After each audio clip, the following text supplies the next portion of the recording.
Assalamualaikum warahmatullahi wabarakatuh. Bismillah, alhamdulillah, wassalatu wassalamu ala rasulillah Sayyidina wa maulana Muhammad ibn Abdullah wa ala alihi wa sahbihi wa man walah wa la hawla wa la quwwata illa billah, amma ba'dah. Subhanaka la ilma lana illa ma 'allamtana innaka antal alimul hakim. Rabbi shrah li sadri wa yassir li amri wahlul 'uqdatam min lisani yafqahu qawli wa saddid lisani wa waffiq qalbi bijahi sayyidina Muhammadin sallallahu alaihi wasallam. Bismillahirrahmanirrahim. Nawaitu ta'alluma wa ta'lima wa tadhakkura wa tadhkira wa naf'a wal intifa'a wal ifadata wal istifadata wal hatha ala tamassuki bi kitabillahi wa sunnati rasulihi wa du'a ilal huda wa dalalah alal khair ibtiqa'a wajillahi wa ridahu wa qurbihi wa thawabih. Allahumma arzuqna fahman nabiyyin wa hifdzal mursalin wa ilhamal malaikatil muqarrabin. Allahumma aghnina bil ilmi wa zayyina bil hilmi wa akrimna bit taqwa wa jamilna bil afiyah. Hadirin sedayanipun jamaah Masjid Al-Khazmar ingkang kawula mulyakaken, wabil khusus panjenenganipun Al Ustadz Zamroni Mahsun, sedayanipun para ustadz, para tokoh masyarakat, Bapak Haji, pengurus masjid sedayanipun ingkang kawula mulyakaken. Alhamdulillah, pada malam hari ini kita saged makempal berkumpul bersama. Allah gerakkan kaki dan hati kita di dalam majelis ilmu untuk menghadiri majelis ilmu. Mudah-mudahan langkah kaki hati kita diridhai oleh Allah Subhanahu wa taala. Amin ya rabbal alamin. Bismillahirrahmanirrahim. Qala al-muallif rahimahullahu ta'ala wa nafa'na bihi wa bi'ulumihi fid dharaini amin. Babun fil iqtisadi fil ibadah. Ini bab menerangkan al-iqtisad, tengah-tengah, fil ibadati, ing dalam ibadah. Ya. Nah, dari kemarin kita dihajar terus, ya, materinya berat-berat, sekarang ringan. Babun fil iktisadi fil ibadah. Bab utawi hadza babun fil iktisadi, ing dalam tengah-tengah, sedeng-sedeng, fil ibadati, ing dalam ibadah kepada Allah Subhanahu wa taala. Iktisad artinya adalah at-tawassut.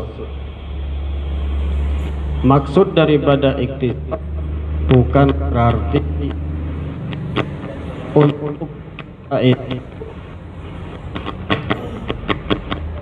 ya, bukan berarti kita itu mau di dalam beribadah, tidak.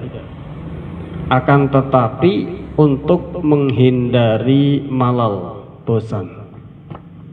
Karena ibadah yang dimaksudkan itu adalah al-dawamah. Jadi kalau ibadah banyak-banyak tapi banyak banget, full, tapi enggak istiqomah. Dengan ibadah sedang-sedang tapi istiqomah, itu lebih bermakna sedang-sedang tapi istiqomah.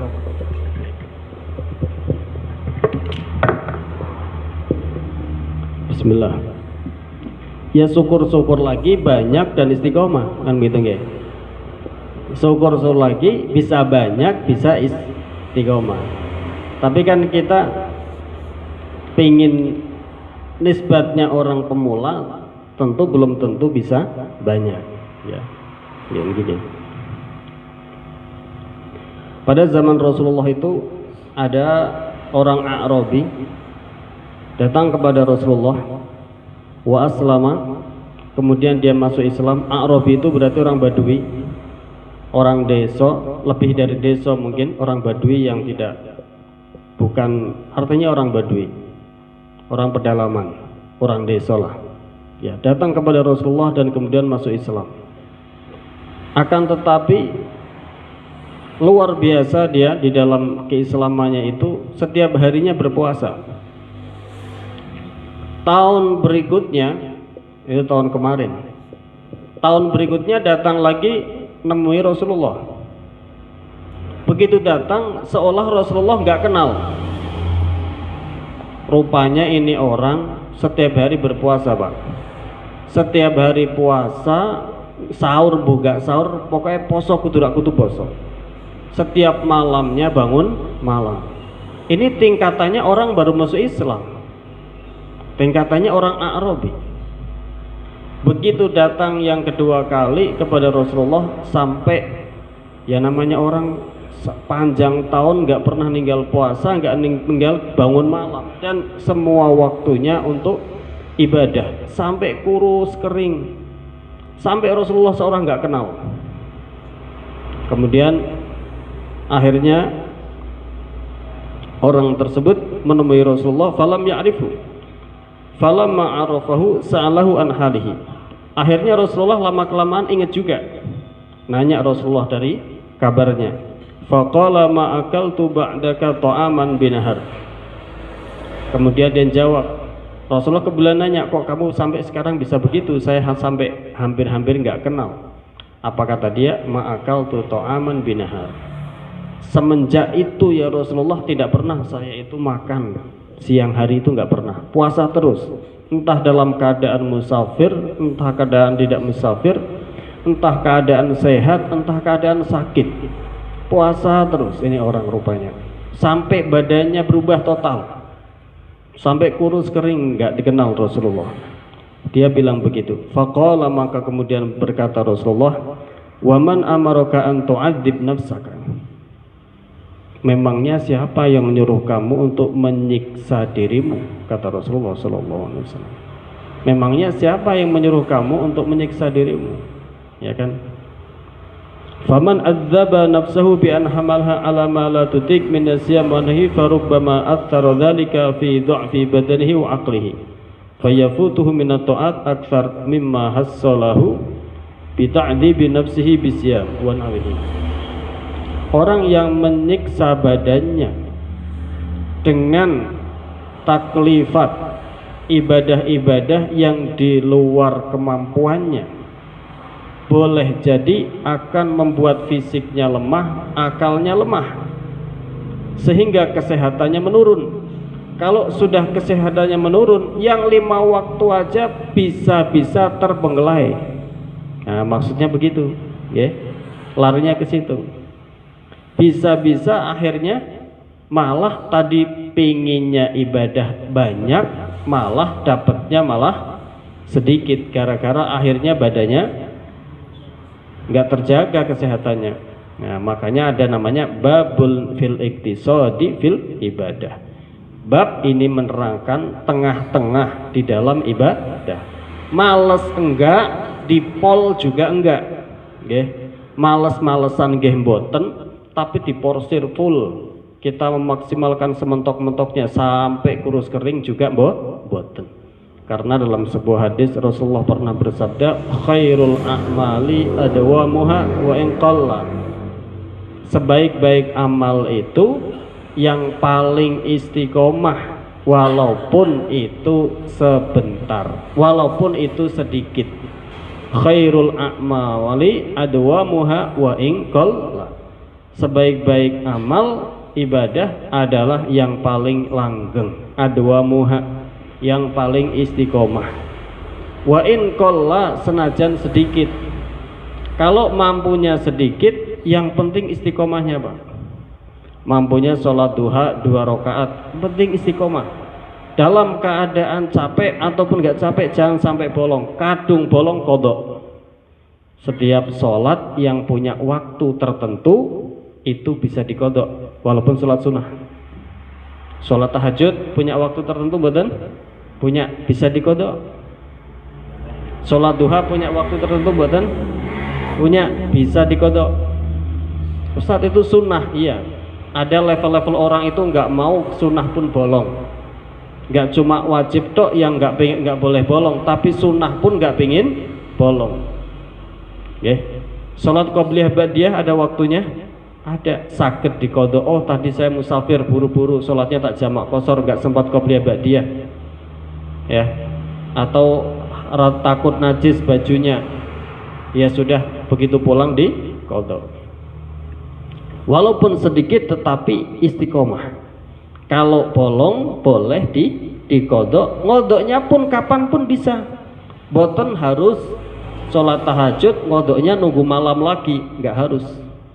Sholat tahajud ngodoknya tempel kayak sama sholat duha, sakit. Sholat duha ngodoknya tempel kayak sama sholat witir, sakit. Ya. Jadi setiap sholat sunnah yang punya waktu tertentu niku kalau ketinggalan bisa dikejar dengan diqadha. Ya. Sholat duha 8 rakaat atau 12 rakaat. Ya. Imam Ibnu Hajar 8 rakaat. Kalau berat 8 rakaat 2 atau 4 tapi istiqomah. Sesekali lagi nggak repot ya 8. Oh, lagi longgar 8. Tapi minimal setiap hari ada, boten pedot. Salat witir 11 rakaat. Bisa 11 rakaat alhamdulillah. Tapi jujur-jujuran mawon. Kalau panjenengan setiap harinya punya aktivitas padat. Ya, kadang badannya kuat pengen salat 11. Kadang salat teng rakaat mawon wis rasane me ilang pikirane, Pak. Nggih. Ini kan seharian kerja nggak istirahat secuil pun, ya nggih. Ya. Kadang begitu. Nah, itu jadi dalam hal ini fikih menerangkan sebaik-baik bab menerangkan tengah-tengah di dalam ibadah. Juga terlalu menforsir ibadah niku merupakan salah satu triknya syaitan untuk menipu seorang hamba. Di dalam kitab Risalatul Mu'awanah, Al-Habib Abdullah bin Alwi Al-Haddad mengatakan di antara ghararus syaitan, tipu daya syaitan, maka itu syaitan itu membuat seseorang cinta dengan ibadah di permulaannya itu pol maksimal. Membuat seseorang itu di awal ibadahnya itu ngelakuin ibadah itu di pol, Pak. Awal Ramadan pengen baca Quran tanggal 1 ini langsung 5 juz, tanggal 2 5 juz, tanggal 3 masih kuat 5 juz, minggu kedua melorot 3 juz, minggu ketiganya mana yang wes kelal sak juz wis angel. Bisa jadi begitu ya. Jadi target katakanlah saya pengen 1 bulan khatam, mampunya saya 2 kali khataman, ya berarti 1 hari 2 juz. Daripada 1 bulan Ramadan berlalu nggak khatam sama sekali, yang baca sendiri bukan yang tadarusan. Begini Pak ya, ini namanya al-iqtisad fil ibadah, tengah-tengah di dalam ibadah, bukan karena malas-malasan tetapi menjaga istiqomah. Gimana sih fisik saya itu mampunya berapa? Nggak males, nggak takpol, mampunya berapa? Itu cari di situ. Ya. Nanti kalau sudah sering istiqomah dengan ibadah, pasti akan meningkat, itu pasti. Ya, karena kalau ya banyak sekali lah adillah itu. Kalau orang sudah selalu mendawamkan sunnah, maka Allah akan mencintainya. Kalau Allah sudah ahabbahu, maka akan dibuka pintu rahmat. Maka dia akan ladzat dengan ibadah sehingga ibadah itu tak terbatas. Maka nggih. Qala Allah Ta'ala, Toha ma anzalna 'alaikal Qur'ana litashqa. Toha. Nggih. Ayat Toha. Banyak sekali ulama mengartikan maknanya Toha. Di antaranya adalah Rasulullah sallallahu alaihi wasallam. Ai ismun min asma'ihi sallallahu alaihi wasallam. Sebuah nama daripada nama-namanya Rasulullah Sallallahu Alaihi Wasallam. Apa-apa artinya Toha banyak sekali di dalam kitab tafsir ulama menerangkan. Tapi salah satunya adalah Toha, yaitu nama daripada namanya Rasulullah. Ma anzalna 'alaikal Qur'ana litashqa, ayya Toha, ya Rasulullah.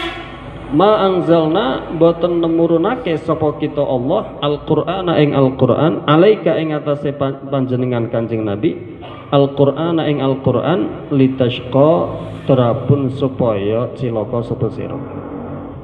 Allah tidak menurunkan Al-Qur'an kepadamu wahai Muhammad, wahai Rasulullah, supaya kamu itu menjadi celaka. Tidak. Artinya menjadi beban yang membuat kamu celaka itu tidak. Betul ya? Ma anzalna 'alaikal Qur'ana litashqa. Al-Qur'an diturunkan oleh Allah tidak untuk celaka, enggak. Hudal lil muttaqin.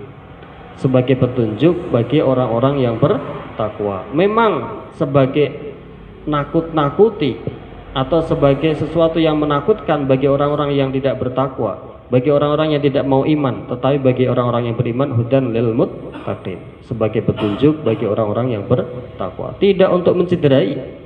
Al-Qur'an diturunkan tidak untuk mencederai umat Islam, tetapi sebagai petunjuk lil muttaqina, bagi orang-orang yang bertakwa. Wa qala Allah Ta'ala yuridullahu bikumul yusra wala yuridu bikumul usra. Yuridu ngarepake Allah sinten Gusti Allah bikum kelawan sira kabeh al yusra ing kemudahan, wala yuridu bikumul usra lan boten ngarepake sinten Allah kum ing sira kabeh al usra ing kesulitan. Al-Qur'an surat Al-Baqarah ayat 185. Allah menghendaki kepada kalian semua kemudahan dan tidak menghendaki kepada kalian semua kesulitan.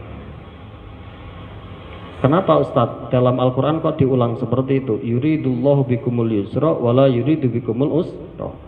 Ulama ada yang mengatakan itu artinya yuridullahu bikumul yusra, Allah menghendaki kepada kalian semua kemudahan. Wala yuridu bikumul usra, tidak menghendaki kepada kalian semua kesulitan. Artinya melainkan Allah menghendaki kepada kalian semua kemudahan. Seolah-olah Allah mengatakan Allah menghendaki kepada kalian semua kemudahan dua kali. Allah menghendaki kepada kalian semua kemudahan. Kalimat ini seolah-olah mengandung arti seperti itu. Yuridullahu bikumul yusra wala yuridu bikumul usra. Ya, hatta dalam surat lain Allah mengatakan apa? Inna ma'al usri yusra. Sesak temene ing dalam semertane, inna ma'al usri ing dalam semertane kesulitan yusra. Apa? Kemudahan. Inna ma'al usri yusra ing dalam semertane kesulitan apa yusron kemudahan. Ada dua usrun, ada dua yusrun dalam surat tersebut. Tapi al-usru disebut dalam bentuk ma'rifat. Kemudian yusrun disebut dalam bentuk nakirah. Inna ma'al usri yusron. Ada usrun kesulitan, ada yusron kemudahan. Tapi yang al-usri ma'rifat, ada alnya, ma'rifat bi'al. Yang yusrun nakirah. Inna ma'al usri yusra, inna ma'al usri yusra. Dua kali pengulangan al-usru dalam bentuk ma'rifat itu menunjukkan kalau al-usru yang kedua, kesulitan yang kedua adalah al-usru yang pertama. Artinya satu kesulitan ada dua kemudahan. Artinya Allah lebih banyak menciptakan kemudahan daripada kesulitan. Leres mboten? Jenengan pernah mengalami kesulitan?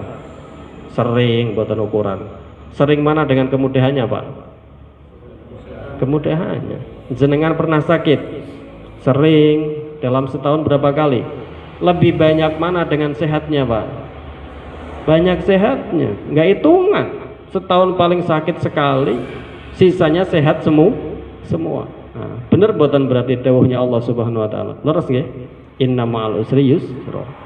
Minimal satu kesulitan diapit dua kemudahan. Bahkan lebih sekali. Bahkan lebih dari itu semua. Nggih? Nggih napa boten? Ya kan? Kita itu dalam hidup itu ketika mendapat ujian seperti lupa semua nikmat yang diberikan oleh Allah Subhanahu wa taala. Tapi sadarlah. Ya. Iya, ujian mungkin berat, tetapi nikmatnya Allah jauh lebih banyak. Jauh lebih banyak. Gak terhitung. Baru diuji satu seperti lupa semua, saking beratnya. Padahal kalau kita mau ta'amul, mau angan-angan lebih dalam, itu baru secuil dibanding nikmatnya Allah yang jauh lebih besar daripada ujiannya. Ya kan? Karena Allah mengatakan inna ma'al usri yusra. Gitu ya. 1 tahun 12 bulan sakitnya paling 3 hari, ya kan? Paling 1 minggu, sisanya sehat semua. Ya. Pak Ustadz sudah tua nih, sakit-sakitan terus. Ya kan, tuanya kan baru sekarang, selama muda sehat terus. Ya kan ya? Ya. Ya, inna ma'al usri yusra. Yuridullahu bikumul yusra wala yuridu bikumul usra. Allah menghendaki kepada kalian semua kemudahan dan tidak menghendaki kepada kalian semua kesulitan. Itu nggih, jadi dawuhipun Allah Subhanahu wa taala. Lajeng Allah Subhanahu wa taala juga pernah dawuh di dalam surat Al-Hajj. Wa ma ja'ala 'alaikum fid dini min haraj. Dan Allah tidak menjadikan atas kalian semua, untuk kalian semua di dalam agama ini daripada haraj, kesulitan, kerupekan, ya, atau beban, boten, ya, tidak, ya, walaupun Ustaz katanya harus sholat ini, harus itu,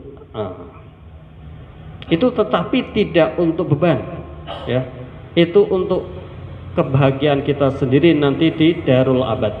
Allah itu menciptakan surga dan neraka kan, ya, surga nggak gratis, ya, sekarang kita harus membayar tiket masuknya, mengumpulkan tiket masuknya. Nah itu, kalau nggak mau mengumpulkan, ya bisa hangus kesempatan kita. Padahal setiap orang yang punya kalimat la ilaha illallah punya kuncinya untuk masuk surga. Setiap Bani Adam selagi masih bernasab kepada Nabi Adam itu asalnya saking swarga, Pak. Gini pembuatan saking swarga napa saking neraka? Jadi mulai kudune ring swarga le, Pak. Nggih. Lalu ring neraka berarti ngambiak. Berarti salah kita sendiri. Wal iyadu billah min dzalik. Allahumma inna nas'aluka al-afiyah wassalam. Baginda Nabi mengatakan dinullahi yusrun. Agamanya Allah itu mudah. Dinullahi yusrun. Agamanya Allah itu mudah. Dalam hadis lain Rasulullah juga mengatakan yassiru wala tu'assiru.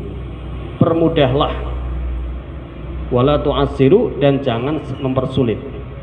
Rasulullah tidak pernah dihadapkan kepada 2 perkara, entah A atau B, kecuali memilih yang lebih mudah, kecuali mendahulukan mana yang lebih mudah, ya. Tidak dihadapkan kepada 2 perkara kecuali mendahulukan yang lebih mudah untuk dikerjakan, kerjakan dahulu, gitu ya, karena yassiru wala tu'assiru. An Aisyah radhiyallahu anha anna Nabiy sallallahu alaihi wasallam dakhala 'alaiha wa 'indaha imra'atun qala man hadhihi, qalat hadhihi fulanah tadhkuru min salatiha qala mah 'alaikum bima tutiqun fa wallahi la yamallullah hatta tamallu wa kana ahabbud din ilaihi ma dawama sahibuhu alaihi. Ini hadis yang pertama nggih.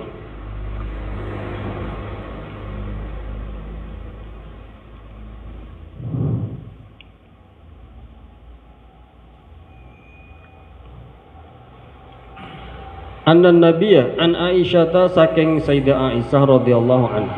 Hadis niki dipun riwayataken saking Sayyidah Aisyah radhiyallahu anha. Sayyidah Aisyah adalah istrinya baginda Nabi yang paling dicintai setelah siapa? Sayyidah Khadijatul Kubra. Okay. Istri yang paling dicintai baginda Nabi setelah Sayyidah Khadijatul Kubra adalah Sayyidah Aisyah binti Abi Bakar. Sayyidah Aisyah binti Abi Bakar. Okay. Sayyidah Aisyah satu-satunya istrinya Rasulullah yang masih bikir. Yang lainnya sudah thayyib semua, sudah rondo semua. Ya. Kalau ada orang bilang Rasulullah istrinya banyak, semua menikahnya Rasulullah itu nolong mereka.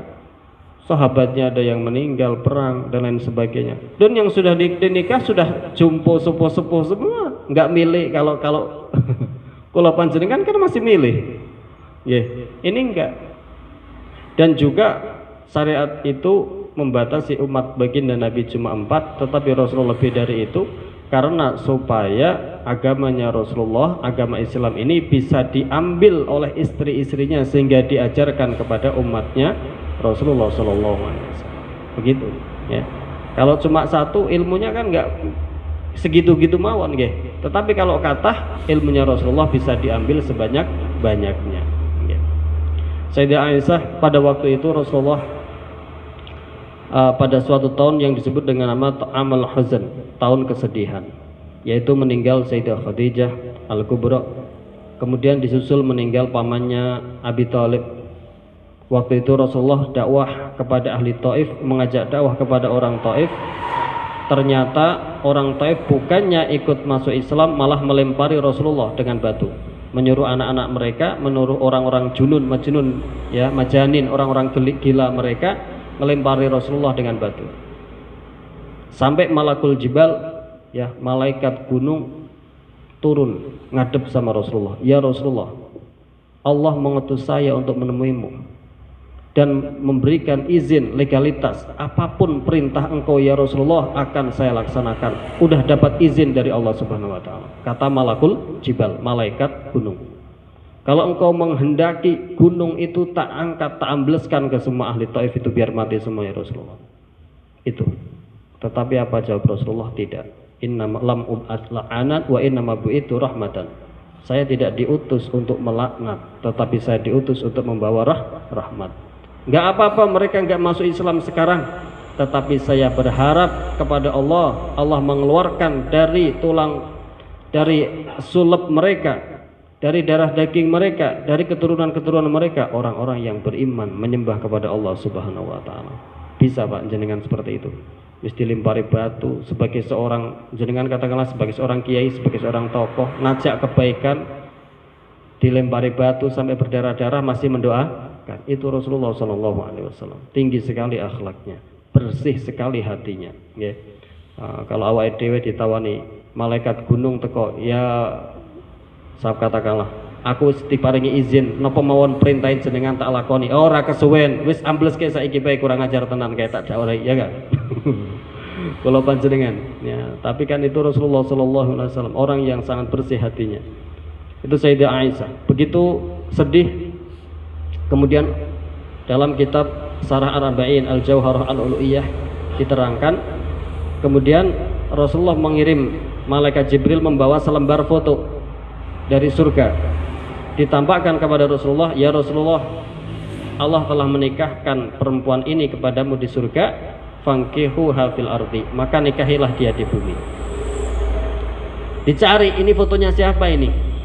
Tanya sama perempuan yang ahli, ya, enggak laki-laki, karena waktu itu ya enggak ada yang tahu wajahnya perempuan kecuali perempuan.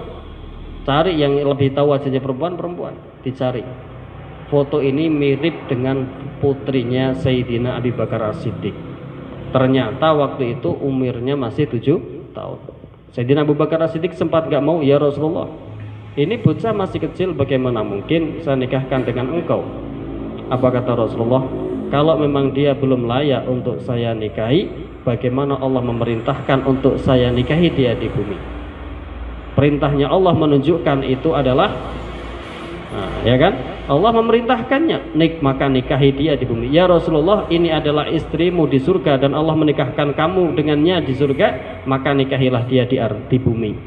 Kalau belum layak, maka mungkin Allah memerintahkan untuk suruh menikahinya. Diam Sayyidina Abu Bakar. Dinikahilah kepada Rasulullah. Begitu tahu Sayyidah Aisyah, Aisyah, bahwasanya dia telah dinikah oleh Rasulullah waktu itu padahal masih kecil. Apa kata dia? Demi Allah, saya tidak pernah merasakan kebahagiaan dalam hidup saya melebihi bahagianya saya mendengar saya telah dinikah oleh Rasulullah SAW. Jadi salah kalau ada orang menerangkan terpaksa, orang masih kecil dan lain sebagainya, salah. Bahagia sekali Sayyidah Aisyah begitu dengar dirinya dinikah oleh Rasulullah. Okay. Karena makhluk termulia Rasulullah Sallallahu Alaihi Wasallam. Okay. An Aisyah radhiyallahu anha, radhiyallahu mugi-mugi ngridani Allah sinten Gusti Allah anha saking Sayyidah Aisyah. Anna Nabiyya sak temene Kanjeng Nabi sallallahu alaihi wasallam dakhala niku mlebet Kanjeng Nabi alaiha ing atase Sayyidah Aisyah. Wa indaha lan ing dalam ngarsane Sayyidah Aisyah imra'atun utawi wonten tiyang estri. Dalam hadis ini Rasulullah menerangkan bahwasanya Rasulullah masuk kepada Sayyidah Aisyah. Ternyata sedang ada bersama Sayyidah Aisyah seorang perempuan yang lain, ya. Qala bertanya Rasulullah, "Man hadhihi? Siapa ini ya wahai Aisyah?" Tanya Rasulullah kepada istrinya, siapa dia ya Rasul? Ya Aisyah. Qalat hadhihi fulanah. Sayyidah Aisyah mengatakan, dia ini namanya ya Rasulullah. Tadhkuru sholataha. Sayyidah Aisyah menyebut-nyebut betapa hebat sholatnya perempuan tadi. Jadi disebut-sebut sama Sayyidah Aisyah, ini namanya ini ya Rasulullah, orang ini luar biasa, paling nomor satunya perempuan di seluruh kota ini dalam ibadahnya. Disebut begitu di hadapan Rasulullah. Apa jawabnya Rasulullah? Mah, jangan seperti itu. Kata Rasulullah, mah, jangan seperti itu. Alaikum bima tutiqun. Alaikum ingat wajib ing atase sira kabeh bima kelawan ibadah tutiqun kang mampu sapa sira. Lakukanlah ibadah sesuai dengan kemampuanmu. Kata Rasulullah sallallahu alaihi wasallam.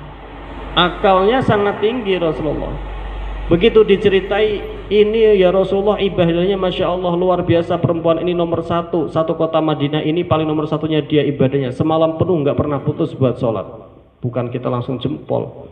Rasulullah yang setiap berkata ini akan membawa efek nanti di umatnya. Kalau hebat begitu Rasulullah langsung mewajibkannya, lah umat yang lain belum tentu mampu ya. Rasulullah sangat tinggi analisanya, langsung tajam. Mah alaikum bima tutikun. Ya, lakukanlah apa yang kalian mampu. Kalau dia mampunya begitu bagus, tapi yang lain pun kalau tidak mampu begitu, yang penting istiqomah. Alaikum bima tutikun.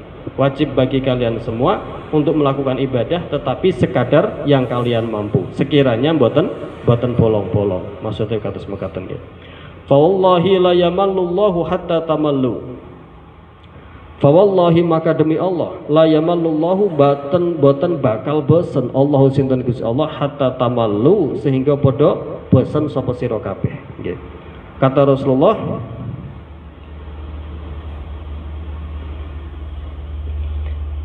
demi Allah, Allah itu enggak akan pernah bosan dengan ibadah seorang hamba sampai kalian sendiri yang bosan dengan ibadahmu. Artinya apa? Allah nggak akan pernah bosan dengan ibadahnya seorang hamba sampai kalian sendiri yang akan bosan kalau kula panjenengan tidak menyetel kekuatan kita, ya kan? Satu malam penuh ibadah, malam kedua ibadah, malam ketiga ibadah, malam keempat bisa sakit Pak. Kalau sudah sakit tasik sakit ibadah malah nggak bisa ya. Berarti alaikum bima tutikun. Kembali kepada rumusipun, ambil daripada amal ibadah itu sesuatu yang kita mampu sing saged dipun istiqomahi. Niku nggih. Kata Al Habib Abdullah bin Alawi Al Haddad itu pernah mengatakan dalam kitabnya itu apa katanya? Yang bagi antuwazza awqatak wa turattib awradak wa tu'ayyin likulli waqtin syughlan la tata'addahu wa la tu'ath wa la tu'thir fihi siwah.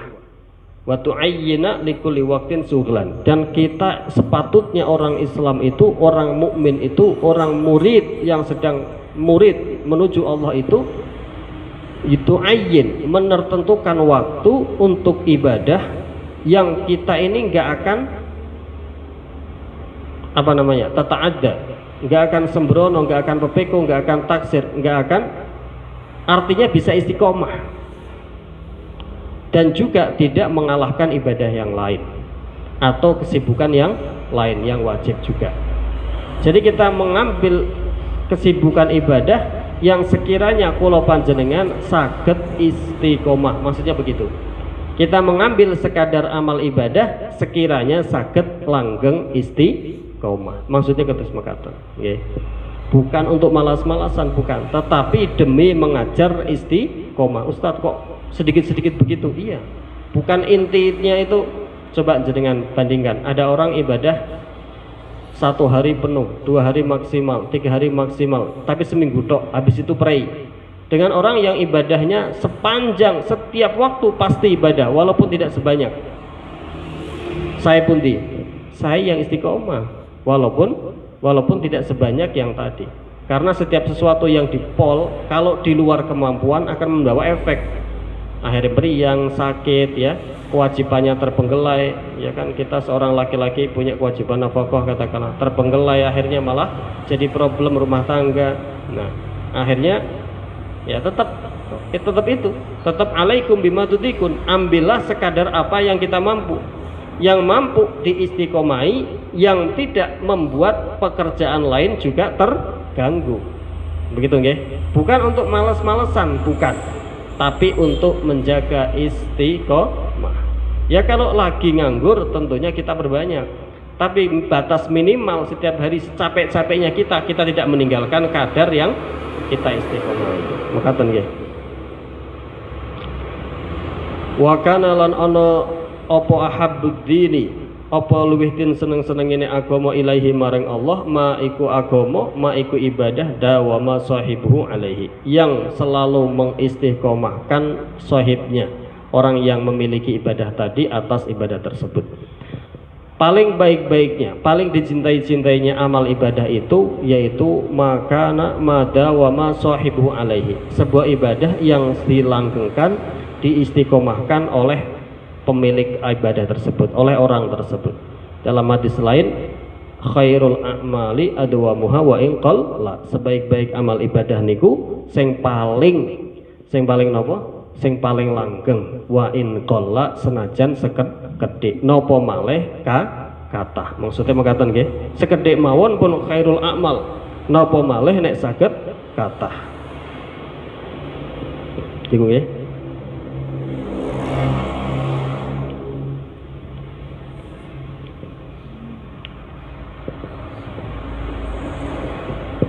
Qala Ibnul Jauzi, berkata Imam Ibnul Jauzi, innama ahabbul amali ad-daim, innama ahabbul amali ad-daimu, paling dicintai-cintainya sebuah amal itu yang istiqomah itu kenapa?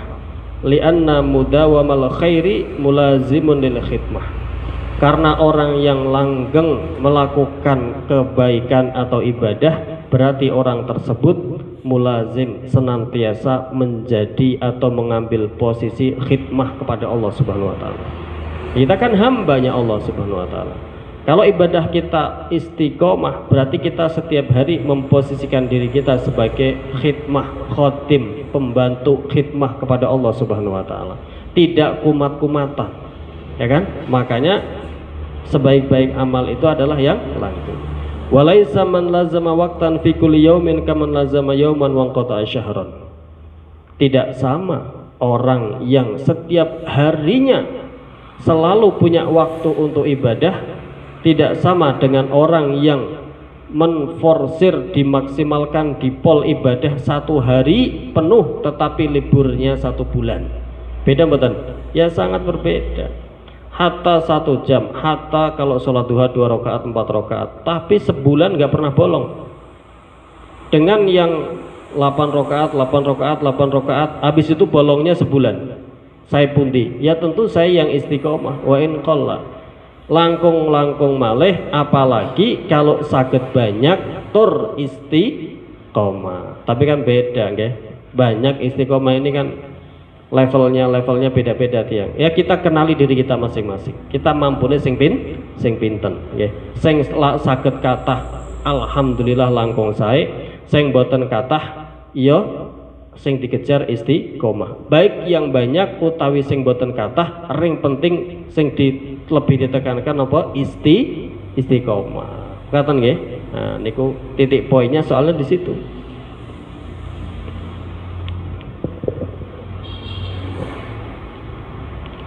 Wa an Anas radhiyallahu taala anhu qala ja'a thalathatu rahtin ila buyuti azwajin nabi sallallahu alaihi wasallam yas'aluna an ibadatin nabi falamma akhbaru ka'annahum taqalluha wa qalu aina nahnu minan nabi sallallahu alaihi wasallam wa qad ghufira lahu ma taqaddama min dhanbihi wa ma ta'akhkhar. Qala aduhum ama ana fa usalli al-laila abadan wa qala al-akhar wa ana asumu ad-dahra abadan wa la uftir. Wa qala al-akhar ana a'tazilun nisa fala atazawwaj abadan. Faja'a Rasulullah sallallahu alaihi wasallam ilaihim faqala antumul ladzina qultum kadza wa kadza amma wallahi inni la akhsyakum lillah wa atqakum lahu lakinni asumu wa uftir wa usalli wa arkud wa atazawwajun nisa faman raghiba an sunnati falaysa minni. Niki hadis menerangkan begini Pak. Wonten tiga tiang orang-orang sepuh datang kepada Rasulullah untuk menanyakan ibadahnya Rasulullah. Supaya apa ditanyakan? Supaya nanti bisa diikuti. Setelah mendengar jawaban ibadahnya Rasulullah, mereka itu merasa dirinya sudah paling hebat. Salah satunya ada yang ibadah semalam penuh. Salah satunya lagi wonten sing ibadahnya asumud dahr, puasa sepanjang tahun. Salah satunya ada yang semua waktunya untuk ibadah sampai enggak menikah, Pak. Sampai ninggalin tazawwuj, nikah. Ya, berat ya. Ini bukan level kita kayak ini. Ini Imam Nawawi yang mampu sudah. Ya kalau ditanya ya. Rasulullah pernah mengatakan syirarukum uzzabukum. Ya, syiraru ummati uzzabuhum. Seburuk-buruk umat saya itu ya mereka yang tidak menikah. Ya kalau panjenengan tidak menikah tetapi bisa takwa terus dan waktunya digunakan untuk ibadah, ya Masya Allah. Tetapi jangan lupa manusia tetap manusia, punya hawa nafsu, ya kan? Nah, kalau memang tidak bisa dikendalikan kecuali harus menikah, maka solusinya adalah dengan menikah. Maka dikatakan orang yang menikah faqad ittaqa syatra dinihi fattaqi anisfana atsani. Orang yang sudah menikah itu telah menjaga separuh agamanya, maka tinggal jagalah yang separuh lagi. Nah, berarti kalau belum, nggak ada yang terjaga sama sekali, ya. Itu apa namanya? 3 orang ini ada yang sampai seumur hidupnya tidak digunakan untuk menikah, untuk ibadah toh. Begitu Rasulullah dia nanya kepada istrinya, karomahnya atau mukjizatnya baginda Nabi. Begitu baginda Nabi keluar, baginda Nabi faham semua. Adakah antumul ladzina qultum kada wa kada? Kaliankah yang bilang begini-begini? Satunya ada yang sholat malam semalam penuh, satunya ada yang puasa setahun penuh, satunya ada yang tidak sampai menikah digunakan untuk ibadah semua. Kalian semua yang bilang begini tadi kan? Rasulullah pada waktu itu nggak ada. Itu mukjizatnya baginda Nabi. Kaget. Kata Rasulullah, inni la akhsyakum lillah wa atqakum lahu. Saya ini yang paling takut kepada Allah daripada kalian semua. Saya ini yang paling takwa kepada Allah daripada kalian semua. Akan tetapi saya tetap puasa, ya tetap tidak puasa. Kadang puasa, kadang boten puasa. Akan tetapi saya bangun malam, ya tetap ada tidurnya. Tidak semalam penuh untuk sholat, tetapi ya saya gunakan untuk sholat, saya juga gunakan untuk tidur. Wa atazawwajun nisa, dan saya juga menikah dengan perempuan. Ini ya, ada paham belum nih maksudnya iktisad? Titik tengahnya itu di mana? Ini kan bab menerangkan tengah-tengah di dalam beribadah. Okay. Jadi ketika kita ingin beribadah itu tidak harus meninggalkan semuanya, boten, tetapi harus pakai ilmu. Makanya kan Syekh bin Zubayd itu mengatakan, waman bighairi ilmin ya'malu a'maluhu mardudatun la tuqbalu. Waman bighairi ilmin ya'malu a'maluhu mardudatun la tuqbalu. Alfiyah Zubayd. Siapa orang beramal ibadah tanpa didasari ilmu, maka amalnya itu tidak diterima. Ustaz, berarti semua orang harus alim? Enggak sih. Ilmu, kata ulama, kalau kamu mengambil ilmu untuk diri sendiri, maka yakfikumul qalil, sedikit sudah cukup. Pengen tahu sholat, cukup ngaji bab sholat, dengerin ustadz ngaji bab sholat, paham sholat, sholatnya sudah cukup. Pengen tahu wudhu, dengerin ngaji bab wudhu, juga sudah cukup. Waktunya masuk puasa, ngaji bab puasa. Waktunya mau berangkat haji umroh, ngaji bab haji umroh. Tapi itu kalau untuk diri sendiri. Kalau kamu menuntut ilmu untuk diri sendiri, maka sedikit dari ilmu sudah cukup. Tapi kalau kamu menuntut ilmu untuk diajarkan kepada orang lain, fahajatun nas katsir. Hajatnya orang itu banyak sekali, nggak terbatas. Jadi ilmunya butuh banyak banget. Nggih. Mana apa namanya? Butuh banyak banget. Nah, ini nggih. Tadi berhubungan dengan apa? Orang yang mengamal tanpa didasari ilmu, maka amalnya tidak diterima oleh Allah Subhanahu wa taala. Akan tetapi menuntut ilmu itu nggak harus di pesantren. Di setiap tempat ada menuntut ilmu, itu bisa. Okay.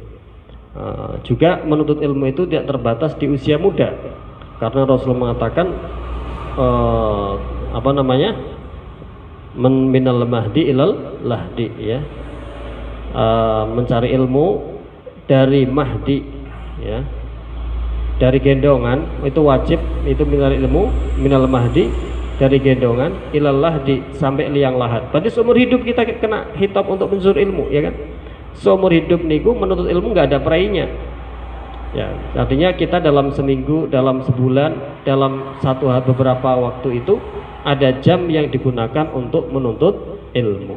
Mekatan maksudnya ya. Jadi kita iktisad tengah-tengah, waktunya medamel nggih medamel, waktunya ibadah ya ibadah, waktunya nyantai sama keluarga nyantai sama keluarga, waktunya menuntut ilmu nggih menuntut ilmu. Tengah-tengah hidup ya. Ustaz, biar jadi wali memang begitu sakit. Walinya Allah itu orang yang mukmin dan bertakwa.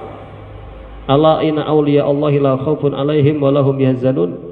Wali-walinya Allah itu tidak punya takut dan tidak mereka itu bersedih. Yaitu siapa? Alladzina yu'minuna wa yattaqun, atau ayatnya gimana itu? Yaitu orang-orang yang beriman dan kemudian bertakwa. Orang kok bertakwa kepada Allah, dia punya iman dan punya takwa dan punya ilmu di dalam ibadahnya, sudah dia walinya Allah dia. Nggak harus punya keramat, kekasihnya Allah. Orang yang tidak melakukan maksiat, orang yang meninggalkan diri dari maksiat, kekasihnya Allah dia. Ya. Tapi ibadahnya didasari ilmu. Karena Al-Quran mengatakan yaitu orang yang beriman dan bertakwa. Takwa adalah melaksanakan perintahnya Allah, meninggalkan larangannya Allah. Melaksanakan perintahnya Allah, salat, zakat, puasa, haji, dan lain-lain semuanya butuh ilmu, mboten butuh, ya kan? Jadi orang yang bertakwa adalah orang yang punya ilmu juga ujung-ujungnya, nggih. Nah, mekatan. Jadi takwa juga butuh ilmu. Tapi saya ingat, berarti saya sudah terlambat Ustaz. Enggak ada kata terlambat. Menuntut ilmu enggak harus di waktu kecil, sampai kapanpun, dimanapun ada kesempatan tidak tertutup. Ya. Niku nggih.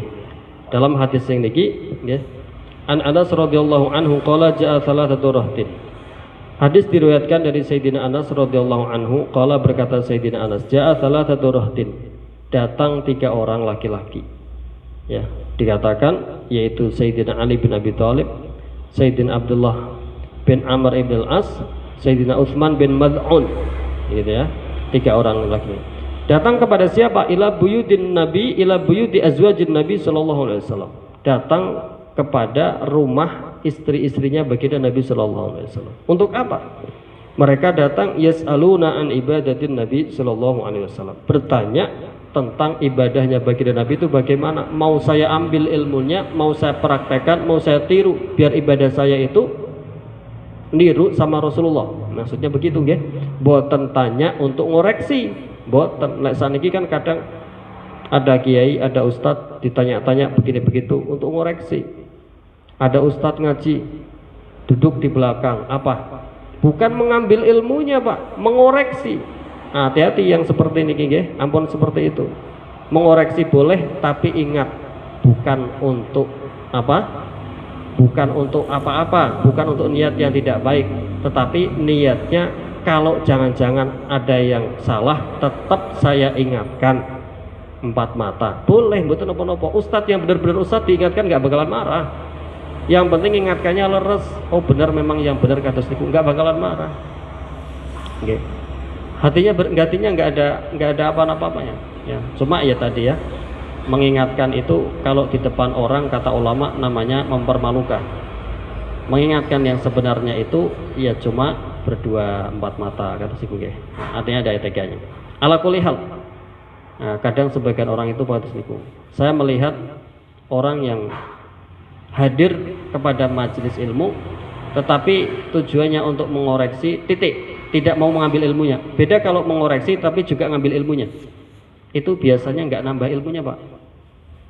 Ya, karena ulama itu juga mengatakan idil fata hasba biqadihi rufi'. Apa terusnya itu? Wa kullu man lam ya'taqid lam yantafi. Idil fata hasba biqadihi rufi'. Setiap orang yang tidak punya i'tiqad, maka dia tidak akan bisa mengambil manfaat. Karena apa? Idil fata hasba i'tiqadihi rufi'. Karena seseorang pemuda itu sesuai dengan kadar dia i'tiqadnya, maka dia akan bisa naik mengambil manfaatnya. Ini kadang karena sesama teman, dia koncoku CS, walaupun bareng dia sedang menjabarkan ilmu, dia tidak untuk mendapatkan ilmunya, tetapi untuk mengoreksinya karena sahabatnya sendiri mungkin. Itu sering saya amati, tidak nambah ilmunya. Itu musibah, tetapi nggak disadari itu musibah. Berarti waktu berlalu tidak ada faedah dia nambah, okay? Ya kan?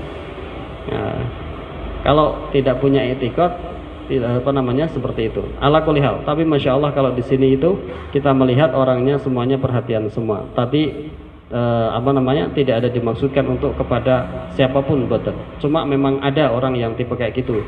Di tempat lain saya kadang melihatnya. Ya, karena teman sendiri biasanya begitu. Karena teman sendiri biasa bareng, akhirnya dipikirnya apa kayak gitu, guys. Tetapi sebenarnya itu musibah yang tidak disadari bahwa itu adalah musibah. Ya. Ini terus apa kata sahabat tadi? Ila buyuti yas'aluna an ibadatin Nabi sallallahu alaihi wasallam. Mereka datang kepada rumahnya istri-istrinya baginda Nabi untuk menanyakan bagaimana sih ibadahnya baginda Nabi sallallahu alaihi wasallam. Falamma akhbaruha, begitu para istri-istrinya Rasulullah memberitahu ibadahnya Rasulullah itu begini. Okay. Kemudian tiga orang tadi taqalluha, menganggap ibadah itu sedikit. Kok sedikit ternyata ibadahnya Rasulullah? Kok cuma ibadah segitu sudah mendapat predikat ghufira ma taqaddama min dzambihi wa ma ta'akhkhar. Diampuni dosa-dosanya ma taqaddam, baik yang sudah dulu maupun yang akan lampau. Nah, tapi ini bukan berarti Rasulullah pernah melakukan dosa, nggih. Buatan ini tasyri' untuk umatnya. Loh, Rasulullah dikatakan Rasulullah itu diampuni dosa-dosanya ma taqaddama min dzambihi wa ma ta'akhkhar. Berarti Rasulullah melakukan dosa mboten, enggak bisa dipahami kados niku, ya. Enggak bisa dipahami kados niku. Itu tasyri' untuk umatnya, ya, untuk umatnya. Bahwasanya contohnya Rasulullah setiap harinya istighfarnya 70 kali nggak kurang. Padahal Rasulullah sudah diampuni aja istighfarnya 70 kali nggak kurang. Kalau Rasulullah itu, kalau istighfar itu hanya bagi orang yang berdosa, Rasulullah nggak istighfar dong. Leres badan. Kalau istighfar itu hanya untuk orang yang melakukan dosa, Rasulullah nggak istighfar dong. Faktanya Rasulullah istighfar setiap harinya nggak kurang dari istighfar dan taubatnya nggak kurang dari 70. Leres badan nggih. Nah, jadi ini tidak bisa dipahami ghufirallahu ma taqaddama min dzambihi wa ma ta'akhkhar, tidak bisa dipahami bahwasanya Rasulullah niku punya dosa, mboten sama sekali mboten saged. Nggih, ulama menerangkan tidak seperti itu. Nggih. Qalu wa aina nahnu min Nabi sallallahu alaihi wasallam. Lalu di mana? Ini ada dua tafsiran sebenarnya. Salah taqalluha, menganggap sedikit tadi. Ada kembalinya hak kepada ibadahnya Rasulullah, berarti dia merasa ibadahnya diri sendiri lebih banyak. Ada setelah tahu oh ibadahnya Rasulullah seperti itu, berarti berapa ibadah kita yang katanya saya sudah sholat semalaman penuh, yang satunya lagi puasa 1 tahun penuh, yang satunya lagi sampai nggak nikah buat ibadah semua, masih sedikit dibanding ibadahnya Rasulullah. Ada tafsiran yang kedua seperti itu. Okay. Kemudian apa? Qalu wa aina nahnu minan nabi sallallahu alaihi wasallam wa qad ghufira lahu ma taqaddama min dzambihi wa ma ta'akhkhar. Lalu ibadah kula yang sebanyak ini ternyata belum ada apa-apanya dibanding Rasulullah, padahal Rasulullah sudah diampuni dosa-dosanya ma taqaddama min dzambihi wa ma ta'akhkhar. Sudah diampuni dosanya ma taqaddama min dzambihi wa ma ta'akhkhar.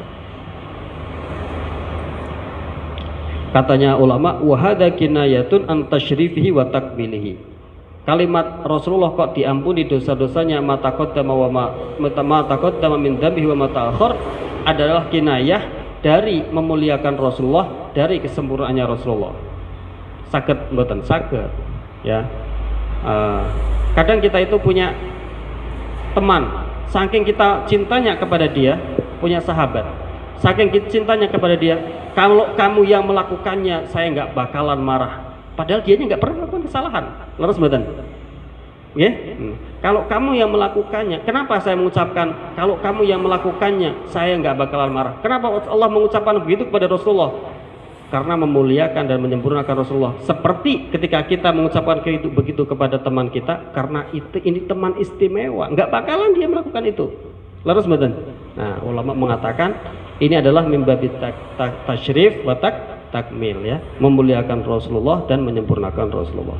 Wa illa fala dzamba yasduru minhu li'ismatihi minadz-dzunub mutlaqan ala sairi ahwalihi. Faqala ahaduhum, maka berkata salah satu dari tiga orang tadi, ama ana fa ushallil lail abadan, kalau saya satu malam penuh tak buat sholat. Yang satunya. Wa qala al-akhar, berkata yang satunya lagi, wa ana asumud dahr, kalau saya satu tahun penuh tak buat puasa, katanya. Wa qala al-akhar wa ana a'tazilun nisa fala atazawwaju abadan, kalau saya sampai semuanya tak buat ibadah, menikah pun saya demi ibadah saya sampai ninggalin nikah. Satunya lagi bilang begitu, katanya. Faja'a, kemudian datang Rasulullah. Tadi kan lagi ngobrol sama azwajun Nabi, istri-istrinya Rasulullah, tanya tentang ibadahnya Rasulullah. Datanglah Rasulullah. Tiba-tiba Rasulullah datang, tahu semua perkataan tiga orang tadi. Adakah kalian tadi yang mengatakan begini? Benar ya Rasulullah. Mukjizatnya begini Nabi sallallahu alaihi wasallam tahu.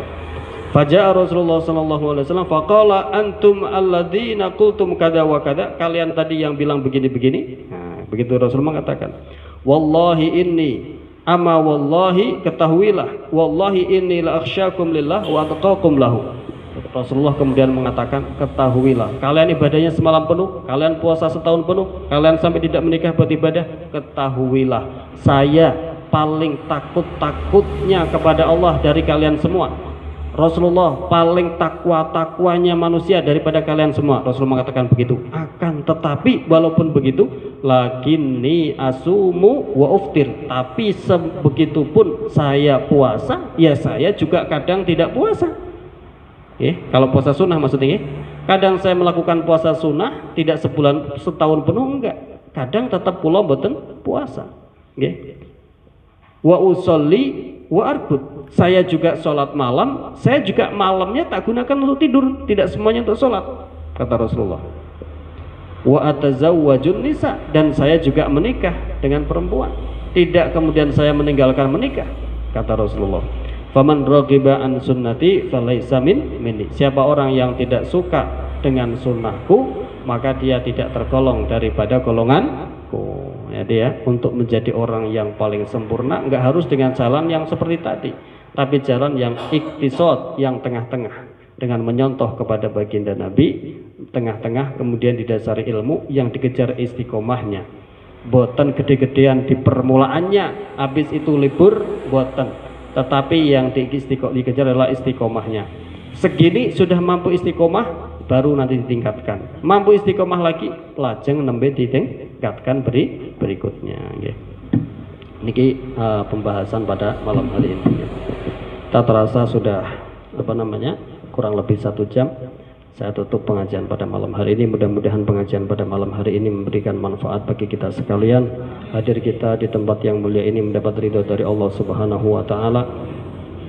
Dari Al-Fakir barangkali ada sabkul lisan, ada kurang sopan, mohon al-afu yang sebesar-besarnya. Bismillahirrahmanirrahim. Rabbana anfa'na bima 'allamtana rabbi alimna ladzi yanfa'una rabbi faqihna wa faqih lana wa qarabatina fi dinina ma ahlil qudri unsa wa dzakar. Allahumma hdina bihudak waj'alna mimman yusari'u fi ridak wa la tuwallina waliyan siwa wa la taj'alna mimman khalafa amraka wa asawka hasbunallahu wa ni'mal wakil ni'mal maula wa ni'man nasir wa la haula wa la quwwata illa billahil aliyil azim. Alhamdulillahi rabbil alamin.